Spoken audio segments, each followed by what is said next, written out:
Okay. To find anything with any of these telescopes, most of these telescopes will have a finder device. This is what it looks like. It's called a telrad. It's a heads-up display. It projects a series of concentric red rings. This is what it looks like.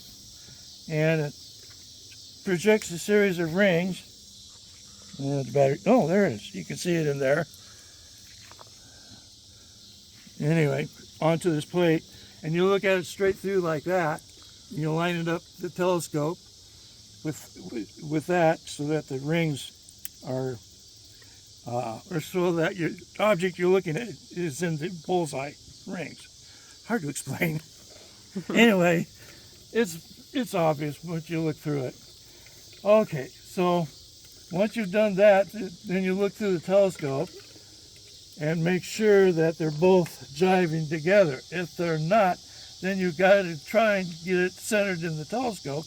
Then you come down here with these set screws in the back and make sure that the rings are centered on the object you're looking at, be it Saturn, the moon, a bright star, whatever. Once you've done that, then you could turn the volume down on the brightness where it's just bright enough to see, so it's not too bright, so you don't wash out the object you're trying to find. And they should both jive, and from then on you'll be able to find anything with the telrad. And you just aim the telescope at whatever it is you want to look at, put the object in the crosshairs of the telrad, and it should be in the main eyepiece. Will you show us how the telescope works, how you point it, how Yes. it pivots? This telescope has two motions. It has this motion, that's the tracking motion, otherwise known as the right ascension. It ascends to the right. Is that east and west? And then the other motion is the north-south motion. This is called the declination. So, when an astronomer tells you right ascension 24 hours, 26 minutes, 56 seconds, and you dial it in that way, that declination 20 degrees, 12 minutes, 3 seconds. Dial it in that way, and that's where it should be. But how are we knowing these degrees? You don't, because you just don't have setting circles. You have to make them for these telescopes. I've got stuff already. You don't really need to do that. Once you see where everything is in the night sky, you'll automatically know where it is anyway. It takes a couple of years to get there, but you will get there. But we can have a star chart to look. Yeah, that helps to have a star chart, usually on your phone. Another thing you could do, and this is common now, is get some kind of an attachment that you can put your phone up here and put the phone on your app that has for astronomy, and just do that. That's one of the tricks of the trade they're doing nowadays. That's a little bit more difficult, but it can be done. But again, you got to line it up with the main optical axis. So this part twists. Yes. As well. This telescope is designed for easy use, so you can get to the eyepiece a lot easier. So if I'm over here on the other side of the sky, and the eyepiece is down there, well, that's not going to work. So you just spin it up and get it to where you want it. Beautiful. What's that piece called? They don't make this. I'm the only one on this planet that probably has this option. What is this piece? This was made specially for me. That's a laser. Okay. It's a laser finder. Again, you can use those, but I have great difficulty with them. Plus, they're dangerous. Right. So it's up to you if you want to try and get that. They're This really hard to get centered, you know. This looks like this comes off. It does. To service this telescope, you first have to put it like that.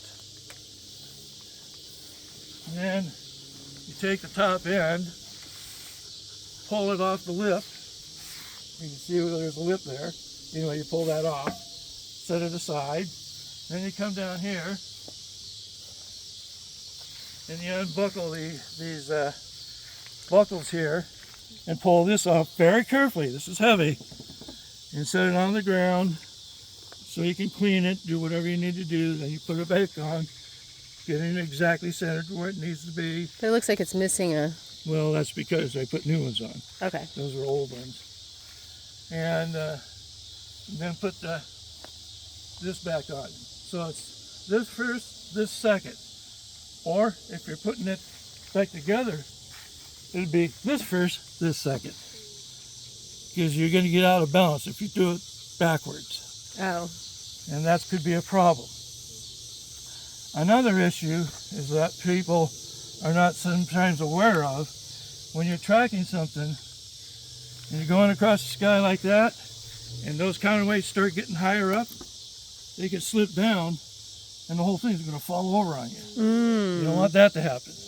That's why a lot of times I'll put a hose clamp right here too, keep that from happening.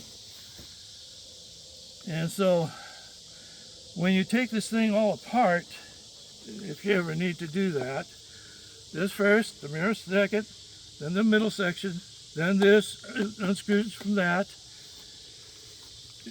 Leave this down very carefully, unscrew this, and let them drop to the floor without your feet being there. Or you can set it up and just pull them off by hand. But do not take these off with the telescope on here. Again, you'll have a crunch. I've done that. I've also dropped these on my foot. It hurts a lot. So these are things you got to watch out for. Don't have to worry about that with that scope. Yeah. So I'd like to do each telescope, so like at a time, the video. Anything else we need to do? We'll call this telescope A, the general scope. Yeah. Anything else we need to know about A? A has a 3-inch eyepiece holder designed for war surplus tank scope eyepiece. So in the other eyepiece you put in here has to have some kind of an adapter so it'll go in there. And the adapters, I'll leave you with the adapters and I'll show you all about that. It'll be obvious what goes in where. But this one I like best for this scope. It's a good little eyepiece. It's almost perfect. Low power.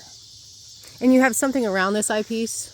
That's just tape, so it fits better. So it fit, okay. Yeah, you know. Well. There's something we can look at through it now? Yeah. Pick something and show, set it up that way. Yeah. It's gonna find something far enough away. Let's I'm going to turn